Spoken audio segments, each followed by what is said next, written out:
प्यारे बच्चों, good morning.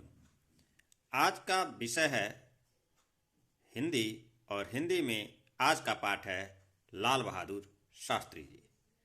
तो ये जो चित्र दिख रहा है ये लाल बहादुर शास्त्री जी का है, जो भारत के प्रथम रेल मंत्री और द्वितीय प्रधानमंत्री बने थे। बच्चों, आपके विद्यालय में 2 अक्टूबर को 2 महान विभूतियों का जन्मदिन मनाया जाता है। एक मोहनदास करमचंद गांधी और दूसरे जय जवान जय किसान का नारा देने वाले लाल बहादुर शास्त्री जी। लाल बहादुर शास्त्री का जन्म 2 अक्टूबर सन 1904 ईस्वी को मुगल सराय तत्कालीन वाराणसी वर्तमान चंदौली के साधारण परिवार में हुआ था। इनके पिता का नाम शारदा प्रसाद तथा माता का नाम राम दुलारी देवी था।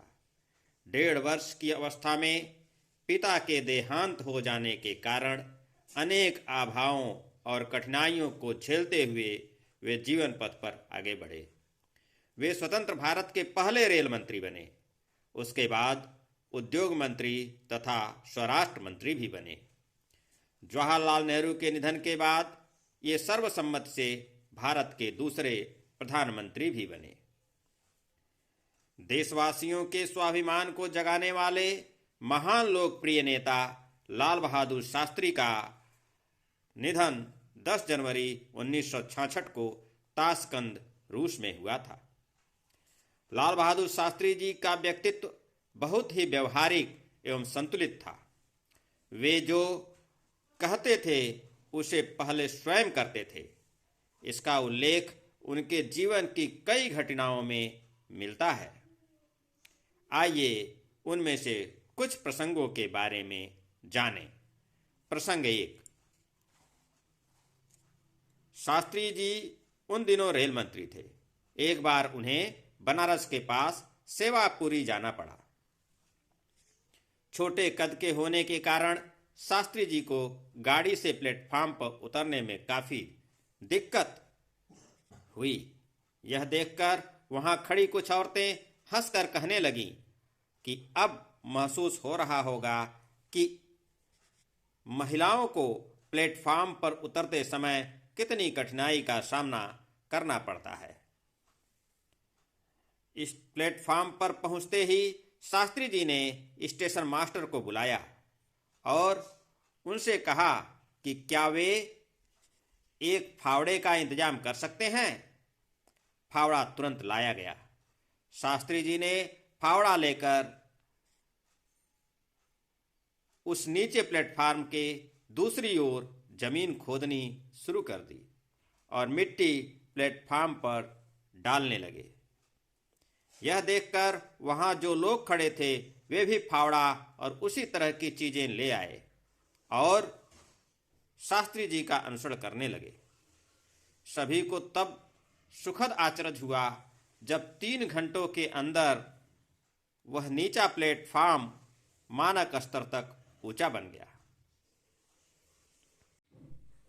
इस प्रसंग से हमें यह शिक्षा मिलती है कि हमें अपने समस्याओं का समाधान करने के लिए स्वयं से ही प्रयास शुरू करना चाहिए।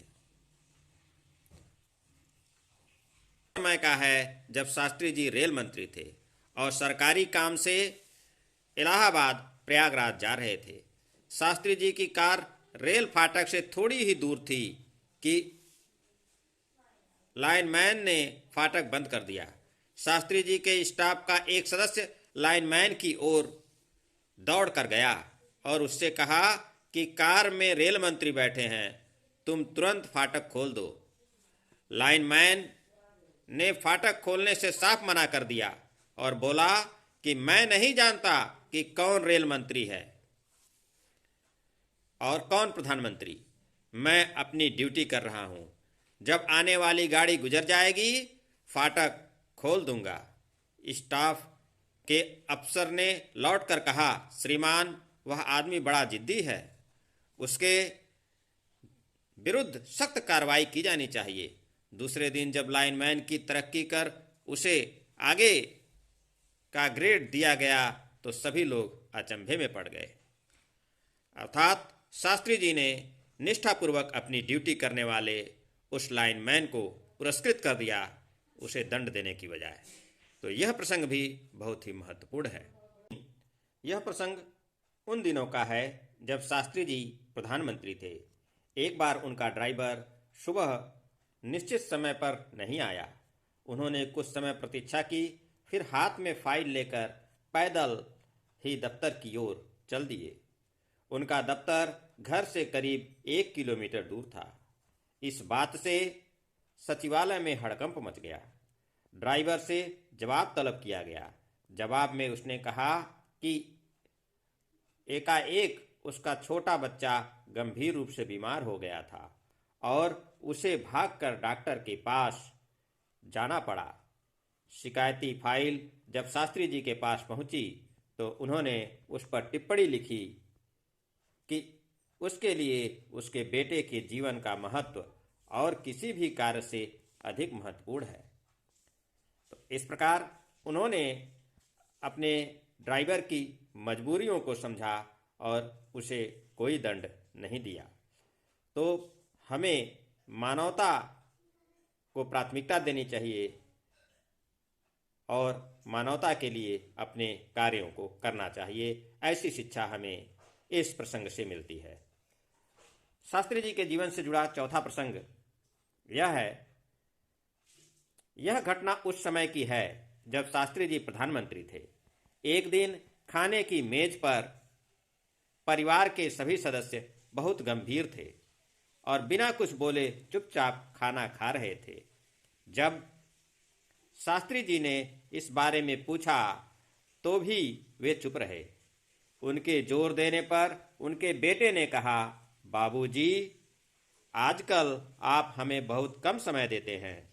शास्त्री जी ने जवाब दिया, तुम जानते हो कि प्रधानमंत्री बनने के पहले सिर्फ तुम लोग ही मेरे परिवार के सदस्य थे। प्रधानमंत्री बनने के बाद यह पूरा देश मेरा परिवार है। अगर इसे ध्यान में रखें तो तुम्हारे साथ जो समय बीतता है वह देश के करोड़ों लोगों के साथ बीतने वाले समय के अनुपात की दृष्टि से बहुत ज़्यादा है। तो इस प्रकार शास्त्री जी ने यहाँ जो पूरे देश को परिवार बताया, उससे यह सीख हमें मिलती है कि हम जिस भी पद पर हैं, जिस भी ओहदे पे हैं, उस ओहदे को ध्यान में रखते हुए उसके अंतर्गत आने वाले समस्त जनता हमारे परिवार की तरह है। इसलिए हमें जनता के सुख सुविधाओं का ध्यान देना चाहिए। शास्त्री जी के जीवन से जुड़ी पांचवी प्रसंग यह है कि शास्त्री जी के प्रधानमंत्री बनने के फौरन बाद एक विपक्षी दल ने प्रदर्शन किया। इस प्रदर्शन की अगुवाई महिलाएं कर रही थीं। अनेक महिलाएं अपनी गोद में बच्चे लिए हुए थीं। प्रधानमंत्री आवास के सामने पहुंचकर उन्होंने बहुत ऊंची आवाज में चिल्लाना शुरू कर दिया। तेज गर्मी के कारण प्रदर्शन करने वाले पसीना पसीना हो रहे थे। एकाएक शास्त्री जी उठ खड़े हुए। उन्होंने एक ट्रे उठाई, उसमें गिलास रखे और वाटर कूलर के पास जाकर एक एक करके उनमें पानी भरा। इसके बाद वे हाथ में ट्रे लेकर फाटक की ओर चल दिए। सुरक्षा बलों ने मदद देने को कहा, लेकिन उन्होंने सख्ती से मना कर दिया। वे सीधे एक महिला प्रदर्शनकारी के पास पहुंचे। महिला की गोद में एक छोटा सा बच्चा था जो रो रहा था। उन्होंने पिता की तरह महिला को डांटते हुए कहा, तुम इस छोटे बच्चे की माँ हो, क्या तुम्हें यह नहीं मालूम कि यह बच्चा प्यासा है, इसीलिए रो रहा है। उन्होंने बच्चे को अपनी गोद में ले लिया और ट्रे माँ के हाथ में पकड़ा दी। फिर एक गिलास उठाया और बच्चे को पानी पिलाने लगे। महिलाओं ने उनके पैर छूने शुरू कर दिए। कुछ ही क्षणों में भीड़ हटने लगी और लोगों को यह बिल्कुल याद न रहा कि वे वहाँ किस उद्देश्य से आए थे। जब सिर्फ 4-5 आदमी बच गए, तब शास्त्री जी ने उनसे अनुरोध किया कि वे अंदर चलें और इस संबंध में बातचीत करें। तो इस प्रकार से शास्त्री जी एक अत्यंत ही सरल सहृदय वाले व्यक्ति थे और जनता के हित के लिए सदैव तत्पर रहने वाले प्रधानमंत्री और रेल मंत्री भी थे। तो ये प्रसंग, ये पांचों प्रसंग आपको बहुत सारी शिक्षा देंगे। आप लोग इन प्रसंगों को 2-3 बार अवश्य पढ़ें और पढ़ करके शास्त्री जी के जीवन से प्रेरणा लेने का कार्य करें। मिलेंगे इसी पाठ के अगले वीडियो में, जिसमें हम लोग इस पाठ के अभ्यास प्रश्नों को हल करेंगे। तब तक के लिए धन्यवाद। नमस्कार।